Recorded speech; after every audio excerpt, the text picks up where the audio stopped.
Nós lemos 2 Timóteo 4, versículos 7 e 8. Vou ler novamente. Combati o bom combate, acabei a carreira, guardei a fé. Desde agora, a coroa de justiça me está guardada, a qual o Senhor, o justo juiz, me dará naquele dia, e não somente a mim, mas também a todos que amarem a sua vinda.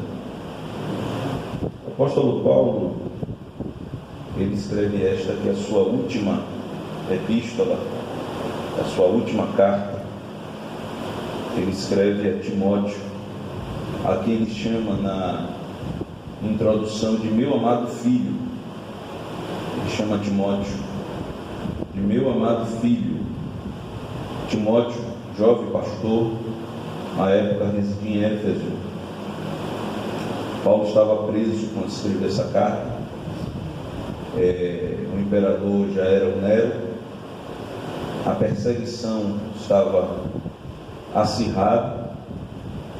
Paulo ele já se queixava na própria epístola do abandono de alguns irmãos, né? E também da forma que ele era tratado na prisão. Mas ele não deixou de dar algumas orientações ao jovem pastor Timóteo, principalmente no que diz respeito à fidelidade em pregar a verdade e ao cuidado, né, pelos dias de apostasia que já se percebia naquele momento, que hoje está cada vez mais acirrado. E já nas considerações finais, ele fala algo que os gregos chamariam de epitáfio. Paulo ele está literalmente prevendo que a sua carreira aqui na terra estava finalizando, e ele diz aquela frase que é deveras conhecida de todos os irmãos, e que se, imagino eu, marcou o ministério de Paulo. Combati o bom combate, acabei a carreira e guardei a fé. E eu gostaria de falar dessas três coisas que Paulo disse que fez, e de fato ele fez. Quando nós lemos o livro de Atos dos Apóstolos, e quando nós vemos a história de Paulo retratada nas cartas que ele escreveu, nós vemos que Paulo, de fato, ele combateu, ele acabou e guardou. Ele fez essas três coisas: combateu, acabou e guardou. Quando ele diz eu combati, ele usa uma expressão que é uma expressão que hoje no português seria um primitivo de agonia. Hoje nós conhecemos a agonia como aflição, né? Aflição profunda. A expressão que Paulo usa, agon, é exatamente a luta pela vitória. Ele diz: eu lutei para vencer, eu combati o bom combate, mas eu combati para ganhar, eu não combati para perder. E essa luta envolvia emoções severas, agonia, angústia, luta contra a morte iminente. Essa expressão referia-se a um concurso de atletismo, carruagem ou corrida de cavalos, que ocorria na Grécia Antiga. Então é como se Paulo estivesse dizendo: eu me alistei para participar de uma corrida, e eu combati até o final com a intenção de ganhar. Ele escreve aos Coríntios, na primeira carta, capítulo 9, nos versículos 24 a 27, ele diz: não sabeis vós que os que correm no estádio, todos na verdade correm, mas um só leva o prêmio? Correi de tal maneira que o alcanceis. Então ele está dizendo, assim como os atletas se esforçam para ganhar e só não ganham, ele está dizendo, corra da mesma forma que o vencedor corre. Se esforce para vencer. E todo aquele que luta, de tudo se abstém. Eles o fazem para alcançar uma coroa corruptível. Nós, porém, uma incorruptível. Então, quando Paulo está dizendo, eu combati, eu disputei, eu lutei. Eu não lutei para chegar em segundo, eu lutei para chegar em primeiro. Só que no reino de Deus, quem chega em primeiro não chega na frente. O vencedor não vai chegar primeiro que os outros. Todos nós chegaremos juntos, e eu vou falar sobre isso daqui a pouco. Mas o que se está dizendo aqui, e ele compara com um atleta, escrevendo aos Coríntios, é que muitas vezes o atleta, e a gente vê os Jogos Olímpicos que tiveram origem na Grécia, inclusive o nome Olimpíada vem do Olimpo, que era, esses Jogos Olímpicos eram em honra aos deuses do Olimpo, né? Então, os atletas, eles, e a gente vê hoje, até a alimentação é controlada. Até a alimentação de um atleta, ela é controlada. Pode comer isso, não pode comer aquilo, no dia come mais, no outro dia come menos. O treinamento também. Eu fico imaginando que leva uma pessoa a treinar 4 horas por dia, 8 horas por dia, para disputar uma competição de 10 segundos, os 100 metros rasos, né? 10 segundos, menos do que 10 segundos o recorde mundial. E alguém passa 4 anos treinando 8 horas por dia, dormindo exatamente como o especialista lá, fisiologista, seja como for, orienta, até o sono é regrado, se abstém de festa, se abstém de entorpecente, de bebida alcoólica e etc. Ele se abstém de tudo por causa de 10 segundos, mas porque ele quer vencer, ele quer ser o vencedor. E Paulo está usando essa exata analogia quando ele diz: os que correm no estádio e os que lutam, de tudo se abstêm, mas eles o fazem para alcançar uma coroa corruptível. E é aí que entra a diferença. Nós, porém, uma incorruptível, pois eu assim corro.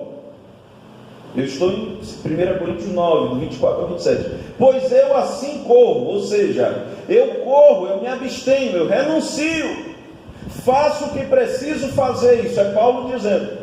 O que precisar fazer eu faço, o que precisar deixar de fazer eu deixo, o que precisar sofrer eu sofro, o que precisar abrir mão eu abro mão, mas não é para ganhar uma coroa corruptível, não é para ganhar uma coroa de louros, não é para ganhar aplausos aqui na terra. Se fosse nos dias de hoje, ele diria: não é para ganhar uma medalha de ouro. Ele diz: eu corro, mas eu não corro a uma coisa incerta, eu não corro a uma coisa passageira. Eu combato, mas eu não combato como batendo no ar, porque eles se esforçam em busca de uma coroa corruptível. Eu vejo aqui pessoas com menos de 25 anos de idade. Tem algumas pessoas aqui com menos de 25 anos de idade. Por que é que eu estou dizendo 25 anos de idade? Por que é que eu fiz esse recorte? Porque você que tem menos de 25 anos de idade, quando nasceu, aquele que é considerado o maior atleta brasileiro de todos os tempos já havia morrido. Um famoso piloto de Fórmula 1 chamado Ayrton Senna, para muitos o maior atleta brasileiro, morreu há quase 26 anos. E toda a glória que ele conquistou não foi capaz de salvar a sua vida. Você, assim como eu, que tem menos de 40 anos de idade, você não viu, como eu também não vi, o considerado maior jogador de futebol do século passado e de toda a história até hoje jogar, o chamado Pelé. Ele ainda é vivo, mas toda a glória que ele conquistou não é capaz de lhe devolver a sua juventude e também não é capaz de lhe garantir a salvação. Ele será salvo sim, aceitar a Cristo, se é que não já o fez, eu não sei.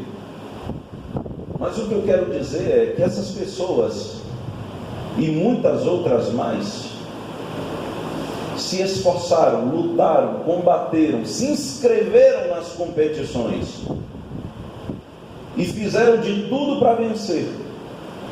Mas são vitórias que o tempo carrega, são vitórias que o tempo leva, são vitórias que no futuro as pessoas não vão lembrar mais, são vitórias que não garantirão sobrevida, não devolverão a juventude e não adquirirão salvação. São vitórias desta e para esta vida. Mas Paulo estava dizendo: eu lutei até o fim, eu enfrentei angústia, eu enfrentei a morte iminente, eu enfrentei todo tipo de dificuldade, mas eu enfrentei por algo que vale a pena, porque é algo eterno. Eu não combatendo nem visando coisas passageiras, ao contrário, eu abri mão das coisas passageiras e entrei na milícia para lutar por coisas eternas. Bendito seja o nome do Senhor. E ele diz isso, seguindo ainda em 1 Coríntios 9: pois eu assim corro não como uma coisa incerta, assim combato não como batendo no ar, antes subjugo meu corpo e o reduzo à servidão, para que, pregando aos outros, eu mesmo não venha de alguma maneira a ficar reprovado. Paulo está reconhecendo: eu posso ganhar o mundo inteiro, mas se eu não cuidar daquilo que Deus me deu, eu serei reprovado, vou ficar da porta para fora. E se Paulo tinha esse cuidado, o que dirás eu, o que dirás de nós? Então ele está dizendo: eu lutei até o fim, eu levei a sério o bom combate, porque não bastava falar que Jesus salva para os outros, se eu mesmo não fosse salvo. E ele segue dizendo: eu entrei na disputa, eu entrei na corrida, mas eu terminei a corrida, eu acabei a carreira. E a expressão que ele usa tem esse sentido de finalizar, de terminar, de concluir. Porque não adianta começar bem e terminar mal, não adianta viver de passado. Tem um ditado lá fora que diz que quem vive de passado é museu, e para nós esse ditado é muito verdadeiro. No reino de Deus, graças a Deus, enquanto há fôlego de vida, há trabalho para ser feito. Aqui, graças ao bom Deus, não tem aposentadoria por tempo de serviço, não tem. João já era velhinho quando o Senhor revelou o Apocalipse a ele, e a promessa do avivamento, a promessa do Pentecostes também diz respeito aos da terceira idade. E eu quero dizer uma coisa: essa crise está até restringindo o fluxo das pessoas da terceira idade, mas o Espírito Santo, ele continua enchendo, independente da faixa etária. E a promessa que o Senhor fez através do profeta Joel diz: os vossos velhos sonharão sonhos, louvado seja o nosso Senhor Jesus Cristo. Os vossos filhos e filhas profetizarão, os vossos mancebos terão visões, e os vossos velhos sonharão sonhos. Louvado seja Deus. Portanto, eu preciso dizer isso nessa noite. Mais importante ainda, é importante entrar. Paulo está dizendo: eu comecei, eu iniciei, eu combati, eu me alistei, mas eu fui até o final. Eu não nadei, morri na beira da praia, eu não fiquei no meio do caminho. Deus não tem negócio com desistente. Não tem. Não tem. Gideão, a primeira peneira é a peneira da covardia, é a peneira da desistência. O escritor aos Hebreus diz: mas o justo viverá da fé. A primeira pessoa a usar essa expressão, você vai procurar no Antigo Testamento, você só vai achar um escritor falar sobre fé. Você vai ver a fé o tempo todo. O tempo todo você vai ver fé. Abraão é o pai da fé. Mas a palavra fé, a expressão fé, você vai ver ser dita pela primeira vez pelo profeta Abacuque. E essa expressão, justo viverá da fé, foi dita por Abacuque. O justo viverá pela sua fé. E aí o Senhor acrescenta: olha, eu usei Abacuque lá atrás para falar isso, mas agora, escritor aos Hebreus, que a eternidade vai revelar quem foi, lá no céu a gente descobre. O escritor aos Hebreus, inspirado pelo Espírito Santo, escreve: mas o justo viverá da fé. Deus já havia dito isso através de Abacuque, mas agora Deus acrescenta algo mais: e se ele recuar, a minha alma não tem prazer nele. Gideão, manda os desistentes voltarem. Os desistentes são aqueles que começam e não concluem. Jesus, quando vai falar a respeito do seguir a ele usa uma figura ele usa uma comparação. Está aqui em Lucas, capítulo 14. Ele diz sobre o seguir a ele. É sobre o seguir a ele. Ele diz assim, no capítulo 14, 27: e qualquer que não levar a sua cruz e não vier após mim, não pode ser meu discípulo. Pois qual de vós, querendo edificar uma torre, não se assenta primeiro a fazer as contas dos gastos, para ver se tem com que acabar? Para que não aconteça que, depois de haver posto os alicerces, e não a podendo acabar, todos os que a virem comecem a escarnecer dele, dizendo: este homem começou a edificar e não pôde acabar. Jesus está comparando com aqueles que começam na fé, mas fazem o que Paulo diz: naufrágio na fé. Começou, mas não terminou. E como é que eu posso começar e não terminar? O que é que eu faço para começar e não terminar e concluir, perdão?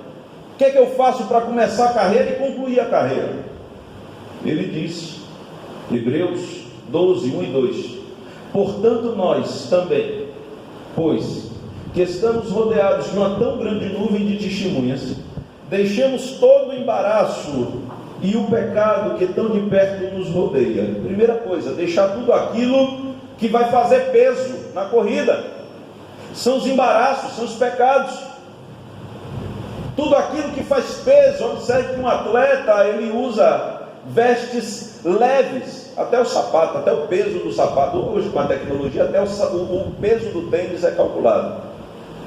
Os nadadores usam aquela roupa ajuda a deslizar na água, é um negócio impressionante. Então todo embaraço, o escritor aos Hebreus também faz essa comparação, tudo aquilo que faz peso, tudo aquilo que atrapalha, deve ser jogado fora, senão vai fazer peso, vai cansar e eu não vou conseguir terminar a carreira. Eu vou te dar um bom exemplo daquilo que faz peso e atrapalha o término da carreira: mágoas. Perdão, irmão, não é luxo, perdão é necessidade. Eu preciso perdoar, porque com o coração pesado, talvez eu não consiga terminar a carreira. Com a alma pesada, talvez eu me perca. no meio do caminho. Se os cuidados dessa vida me sufocarem, talvez eu não aguente, não suporte. Então o escritor aos Hebreus está dizendo: a primeira coisa a fazer, tire tudo que te atrapalha, porque você precisa chegar do outro lado, você precisa ser arrebatado, você precisa entrar no céu, e nada pode te impedir. Nada pode, não deixe que nada te impeça. Diga como Paulo: eu comecei e terminei. E o que estiver fazendo peso eu vou jogar fora, o que estiver me atrapalhando eu vou jogar fora. Eu dei um exemplo, poderia dar 1000, mas vou ficar só com um. E aí ele segue dizendo: e corramos com paciência. Tem gente que começa e vai na agonia, na pressa, e mal começou e já quer ser obreiro, e já quer ser diácono, e já quer ser presbítero, e já quer ser pastor, e já quer pregar todo dia. Ei, queridos, a gente está aqui para poder morar no céu. Eu perguntei isso aqui uma vez, logo que eu cheguei, e pergunto de novo: por que é que tu aceitou Jesus? Eu sei, eu lembro por que é que eu aceitei Jesus. Eu não aceitei Jesus para receber consagração ministerial, eu recebi com muita honra, estou me esforçando para valorizar, porque eu sei que veio de Deus. Mas eu aceitei Jesus para obter alívio para a minha alma. Eu aceitei Jesus para obter salvação eterna em Cristo. Eu aceitei Jesus para morar no céu. Então não precisa de pressa, porque quando a trombeta tocar, vai entrar todo mundo junto no céu. Quem morreu em Cristo vai ressuscitar primeiro, glorificado, vai subir, mas não vai entrar. Tudo isso vai acontecer numa fração de segundos, mas vai acontecer dessa forma: eles sobem, depois de nós seremos transformados, arrebatados. O texto diz: encontraremos com eles nas nuvens. Encontraremos com Paulo, que escreveu essas palavras, nas nuvens. E aí entraremos todos juntos. Então não precisa de agonia. O importante é estar inserido no corpo. Se está inserido no corpo, não importa se é porteiro ou se é pastor, não importa se tem cargo ou se não tem, não importa se canta bem ou canta mal. O importante é estar inserido no corpo e terminar a carreira. É o importante. Então é preciso correr com paciência, com perseverança, com equilíbrio, e não com destempero, desespero, olhando para Jesus, porque Jesus é o autor e consumador da nossa fé. Jesus é o nosso referencial, Jesus é o nosso exemplo, Jesus é o nosso modelo. Eu sei que temos pastores que são referências na nossa vida, e cada um aqui tem o seu, né? Eu gostei muito de pastor fulano, de pastor Beltrano. Isso é bom, isso é válido, isso é lícito, mas o autor e consumador da nossa fé não é pastor fulano nem pastor Beltrano, é Jesus Cristo. E na nossa carreira da fé, se a gente deixar de olhar para Jesus, irmão, a gente não termina. O homem pode falhar, o homem pode pecar e o homem pode desapontar. Eu posso te desapontar até sem querer. Se já não fiz, posso vir a fazer. É do ser humano. E a gente tem que olhar para Jesus. Se não olhar para Jesus, naufraga. Vide o exemplo de Pedro. Pedro, enquanto olhava para Jesus, andava sobre as águas. Quando começou a prestar atenção no vento e no mar, começou a afundar, naufragar. Então é importante também olharmos para Jesus, tirar tudo que nos causa peso, embaraço, jogar fora pecado, jogar fora maus sentimentos, jogar fora mágoas do passado, jogar fora culpa. João escreve que se o nosso coração nos condena, maior é Deus do que o nosso coração. E tem irmão que não confia nisso. Eu pergunto: o sangue de Jesus já limpou ou não? Porque tem gente que fica se culpando de coisas que fez lá atrás. Jesus já perdoou, Jesus já limpou, e a pessoa não se priva da graça de Deus. Então tudo isso que lhe faz peso, joga fora, e vai correndo, com prudência, com sabedoria. Corrida de São Silvestre eu assistia antes. Era engraçado porque começava correndo aquele povo, mamãe tô na Globo, e não sei o que, e pererê, e ia na frente. E os quenianos naquela passada, normal. Aí quem ia na frente se cansava, e os quenianos na mesma passada. E no final quem chegava na frente, quem estava melhor preparado. Então entenda essa comparação. Não adianta sair na frente dizendo, ei, não sei o quê. O importante é chegar. Mas chegando, Paulo diz, eu guardei, eu não só combati, eu não só terminei, eu também guardei. Guardei o quê? A fé. Eu cuidei dela, eu tomei conta. Significa cuidado e posse presente. Jesus, ele fez uma pergunta. Ele disse, depois de contar a parábola do juiz iníquo, ele faz uma pergunta reflexiva. E a pergunta é, quando pois vier o Filho do Homem, achará fé na terra? É uma pergunta para pensar. Porque fé envolve uma gama de coisas. Envolve fidelidade, envolve confiança. Porque se eu confio em Deus, eu sou fiel a Ele.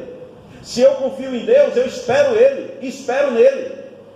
Se eu confio em Deus, eu não tenho dúvidas de que Ele cumprirá suas promessas. E se eu confio em Deus, eu entendo que é melhor perder tudo nessa vida, mas não perder a vida eterna.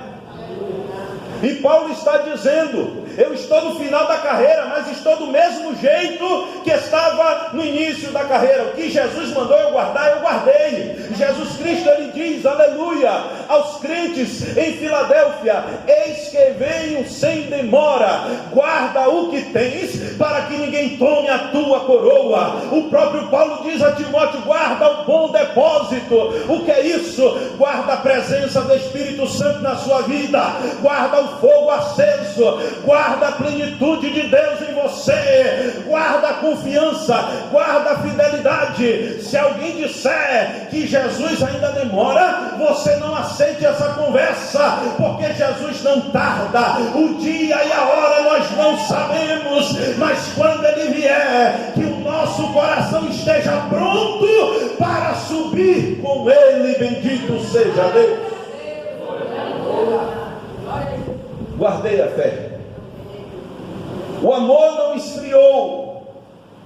A fidelidade não diminuiu. Mesmo com as imperfeições, mas o Espírito Santo continua se movendo. O Espírito Santo continua testificando, eu estou aqui, aleluia. O próprio Paulo escreve aos Romanos e diz que o mesmo Espírito testifica com o nosso Espírito que somos filhos de Deus. E em meio ao combate, em meio à carreira, o Espírito Santo vai testificando e dizendo, está doendo, mas eu estou aqui. A luta é grande, mas eu ainda estou aqui. Guarda o bom depósito, porque você, aleluia, logo logo vai encontrar com o noivo. Guardei a fé, guardei a confiança. Eu sei em quem eu tenho crido. Foi isso que Jó disse. Eu sei em quem eu tenho crido. E aí ele segue finalizando essa parte dizendo, desde agora a coroa da justiça me está guardada, assegurada, garantida.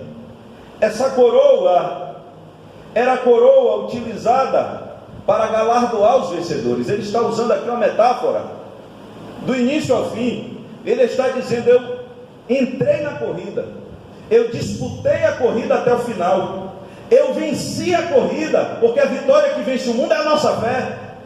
Eu venci a corrida porque eu guardei a fé.